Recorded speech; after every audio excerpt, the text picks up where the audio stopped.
Train के 2 साल बाद कब्रिस्तान के पीछे पुरातत्व विभाग की छोटी सी पुरानी इमारत थी। मैं उन दिनों वहीं बैठ रहा था। कुछ पुराने सिक्के किसी खुदाई में मिले थे, उसी की लिपि पढ़नी थी। ये शहर के बाहर का हिस्सा था, शांत और खुला हुआ। मेरी मेज के सामने खिड़की थी, वहां से कब्रिस्तान का एक साफ हिस्सा दिखाई देता था। पुराने टूटे पत्थर, भूले हुए समाधि लेख, कब्रों पर उगी जंगली घास, सूखे पत्ते, जंग लगा लोहे का फाटक। उस कब्रिस्तान के साथ साथ एक सड़क जाती थी। ये सड़क दोनों तरफ से ढाल से आकर ऊंचाई पर मिलती थी। मेरे सामने वाली सड़क से जो भी आता था, हिस्सों में दिखना शुरू होता था। पहले बाल, फिर माथा, फिर चेहरा, फिर पूरा शरीर। सिक्कों पर खरोष्टी लिपि में कुछ लिखा हुआ था। बहुत देर तक अक्षर मिलाने के बाद मैं थक गया था। कुर्सी की पुष्ट से टिका हुआ मैं सामने की खिड़की से आते हुए लोगों को देख रहा था। शाम का समय था, सड़क खाली थी। मेरी सहयोगी लड़की अंदर कॉफी बनाने के लिए गई हुई थी।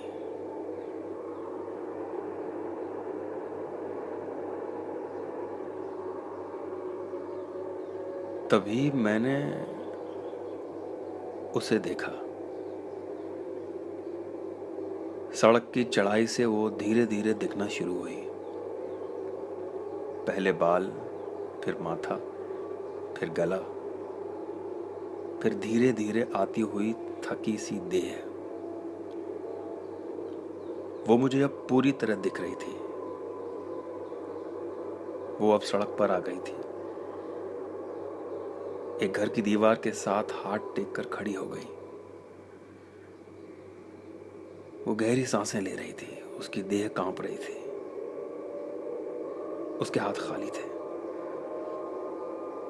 वो कब्रिस्तान के पीछे से निकली थी, शायद किसी की कब्र पर आई थी।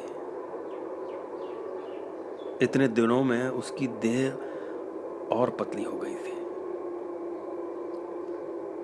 स्तब्ध, संज्ञा शून्य में उसे देखता रहा। कुछ देर इसी तरह खड़ी रहकर उसने अपने अंदर लंबी लंबी सांसें भरी, दीवार से हाथ हटाया और धीरे धीरे ढाल पर उतरती हुई ओझल हो गई।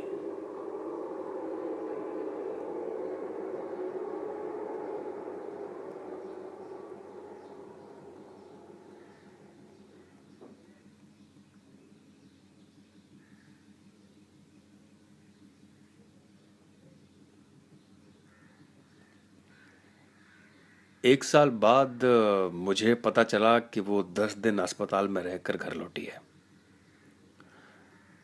मैंने उसे फोन किया, उसी ने उठाया। क्या हुआ था, मैंने पूछा। कुछ नहीं, बस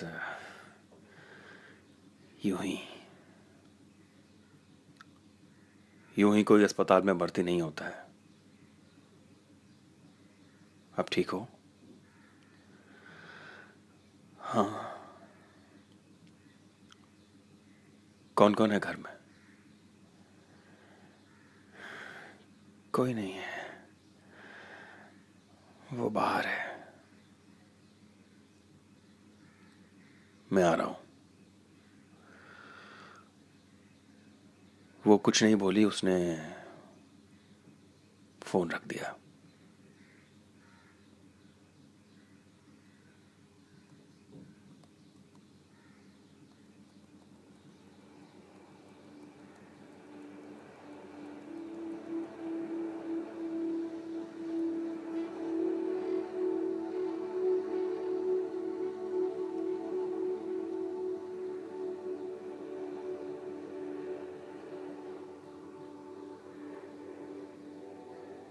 मैं दूसरी बार उसके घर गया था।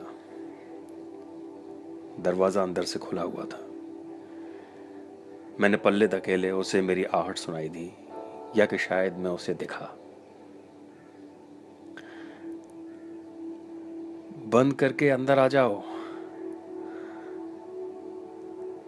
एक कमरे के अंदर से उसकी आवाज आई। मैंने दरवाजा बंद कर दिया। अंदर एक दूसरा कमरा था, वो उसी में थी, पलंग पर लेटी हुई। कमरे की खिड़कियों की जाली से थोड़ी सी धूप आ रही थी। उसी की रोशनी से कमरा भरा हुआ था। वो पलंग पर लेटी थी। तकिए पर उसका सर था, बाल खुले हुए थे, गले तक वो कंबल से खुद को ढकी हुई थी। मैं पास की कुर्सी पर बैठ गया। उसने पलंग पर हाथ थपथपाया तो मैं उठकर सिरहाने पलंग पर जाकर बैठ गया।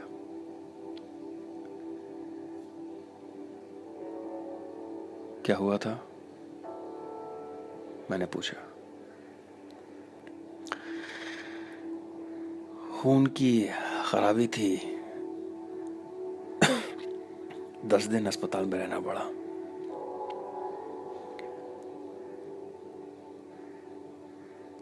क्यों हुआ ये सब? वो कुछ नहीं बोली। शराब से सर घुमा लिया उसने। अब भी नहीं, अब छोड़ दिया है। उसने सर घुमा कर देखा मुझे। दवाएं चलेंगी, मरूंगी नहीं अभी।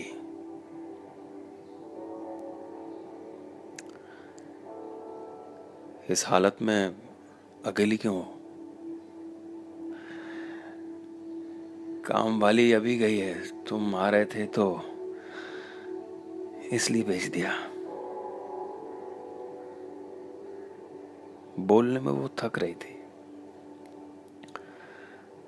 बहुत कमजोर हो गई थी, पूरी देह सिकुड़ गई थी। उसने कंबल के नीचे से अपना एक हाथ बाहर निकाला, मेरी हथेली पर रखा।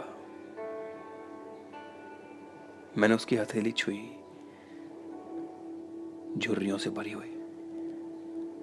खाल चटक गई थी, उंगलियों की हड्डी से अलग पड़ गई थी खाल।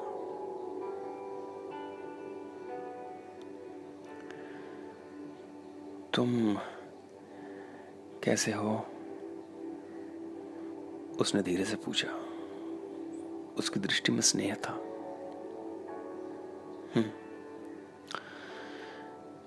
ठीक हूं। तुम्हारे कुछ बाल सफेद हो गए। हाँ, उम्र हो रही है अब।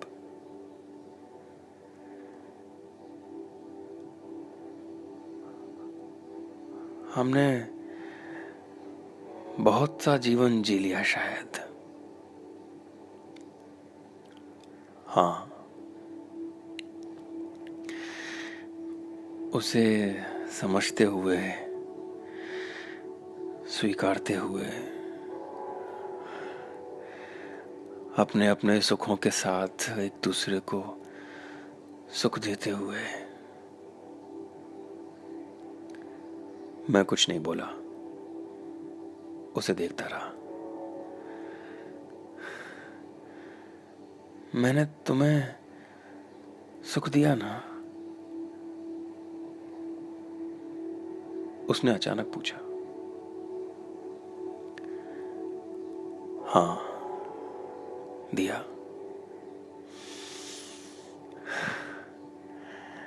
मैं कभी पीछे नहीं हटी। जितनी भी देर, जब भी तुमने चाहा,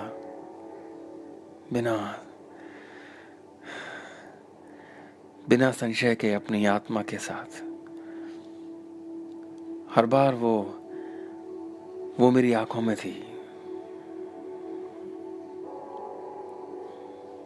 वो सुख देने में थी। तुमने तुमने उसे देखा होगा।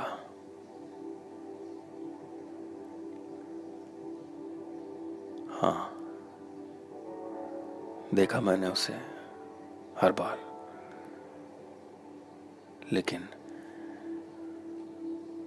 क्यों किया ऐसा?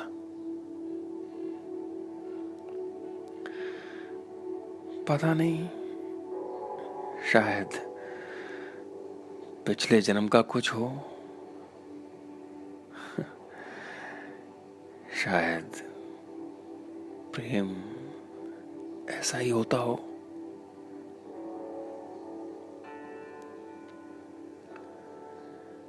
मैं उसे देख रहा था, उसकी हथेली मेरी हथेली पर थी। क्या देख रहे हो? उसने धीरे से पूछा। तुम्हारा हाल। उसने कंबल गले से हटा दिया। तो देखो, ठीक से देखो। कंबल के नीचे एक कपड़ा था, बदन से खिसका हुआ। वो एक डरावनी बुढ़िया में बदल चुकी थी। उसकी छातियां बिल्कुल चिपक गई थी, जांग और नितंबों का मांस लटक गया था। उसके चेहरे से दुर्गंध आ रही थी। इस काया का अद्वितीय आलोक मैंने कई बार देखा था। काया का ऐसा क्षरण भी पहली बार देख रहा था। उसने मेरी हथेली पकड़कर मुझे खींचा। मैं उसकी देह पर झुक गया। वो मेरी हथेली पर उंगलियां फेरती रही। उसकी निर्वसन देह मेरे नीचे दबी हुई थी। हम देर तक इसी तरह पड़े रहे। वो गहरी सांसें ले रही थी। उसके नथनों से आवाज आ रही थी। पिच की छाती ऊपर नीचे हो रही थी। उसने अपनी हथेली मेरे देह के दूसरे हिस्से पर फेरी।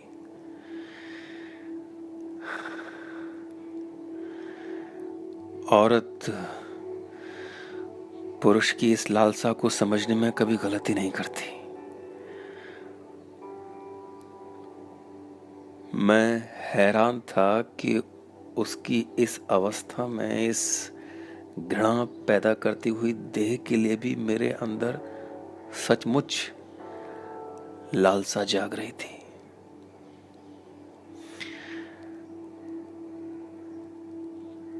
कंबल ढक लो, उसने कहा। मैंने कंबल ऊपर खींच लिया। कंबल पूरा ढकने से पहले मैंने देखा उसकी आत्मा फिर उसकी निस्तेज आंखों में थी और मेरी खिड़की पर बैठी साक्षी थी, ताली बजा रही थी।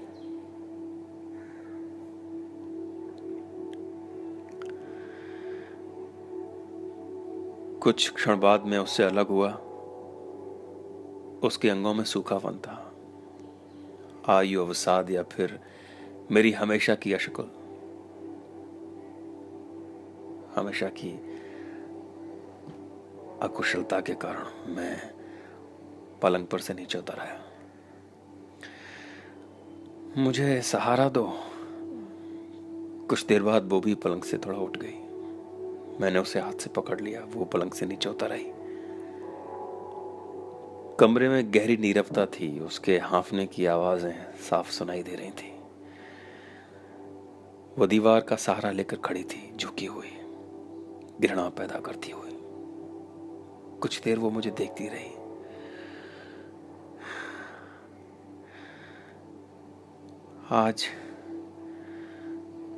आज फिर तुमने सुनी होगी, वो धीरे से बोली।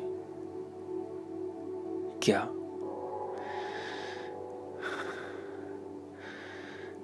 हर बार की तरह नाटक खत्म होने पर अपनी दर्शक आत्मा की तालियों की आवाज। मैं चुपचाप उसे देख रहा था। हाँफती हुई वो बोल रही थी।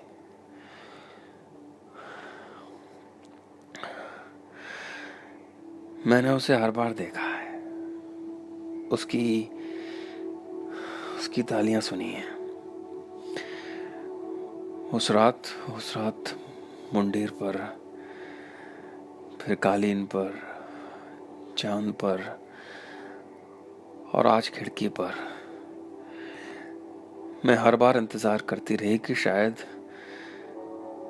इस बार ऐसा ना हो। पर आज भी जब सबका अंत हो रहा है, मृत्यु है, समाप्ति है, पूरा पूरा जीवन जी चुके हैं हम, तब भी वो तुम्हारे अंदर नहीं है।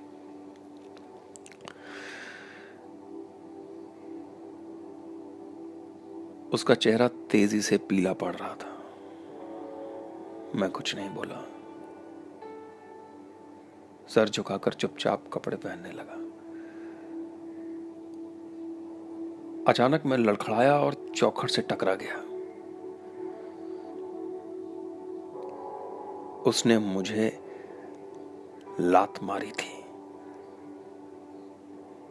मैंने घूमकर देखा, वो हंस रही थी। उसकी निस्तेज आंखों में वही पुराना आलोक था। उसकी आत्मा हर बार की तरह उसकी आंखों में थी, उस विलक्षण रोशनी के निर्झर में नहाई हुई। मैंने एक क्षण उसे देखा और फिर चुपचाप बाहर निकल आया।